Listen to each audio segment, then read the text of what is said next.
So we finally got the January Direct everyone has been waiting for, and it was certainly different than most anticipated. I wasn't personally expecting too much, so I wasn't let down, but I know many were left wanting more, and I can't say I don't agree with that sentiment as well. While we did hear of some awesome ports that I really wanted on the Switch like Donkey Kong Country Tropical Freeze, there wasn't a heavy-hitting first-party title announced that would really set the new year off right. As a quick aside, they also didn't announce anything about the upcoming paid online service that was pushed to 2018. That's certainly strange, although I won't complain about another few months of the service being free. However, there was one new and interesting game announced that looks fun to me and shows promise. I wasn't too sure what I should think when I first saw the trailer for this game. On the one hand, it looks very polished and fleshed out, and I've always been a fan of Mario sports games despite never owning a previous Mario Tennis title. On the other hand, the release of this game likely meant that money and development time was taken out of a potential new title, such as Super Mario Maker 2 or a new Smash Bros. Game. Upon a bit more research, I learned that a company called Camelot Software Planning is developing Aces, so the possibility of it infringing on the funding of previously established franchises is unlikely. So with that in mind, I watched the trailer again and allowed myself to be impressed by the amount of content we've seen just from the first teaser.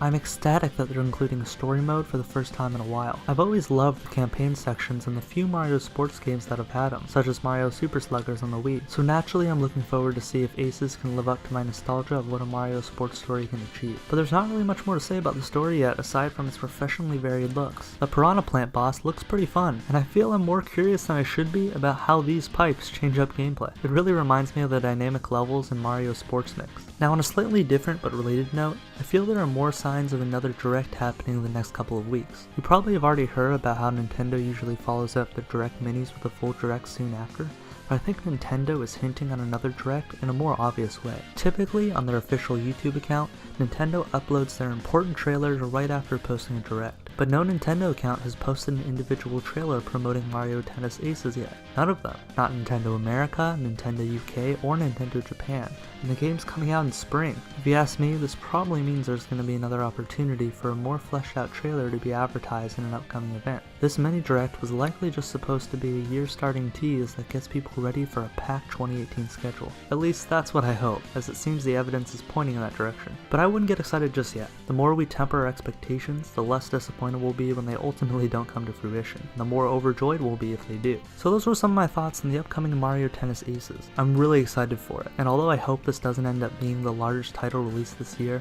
I'm certainly glad it's being added to the Switch's growing library. Let me know if you're getting Mario Tennis Aces in the comments. And other than that, thanks for watching, and I'll see you in the next video. Bye!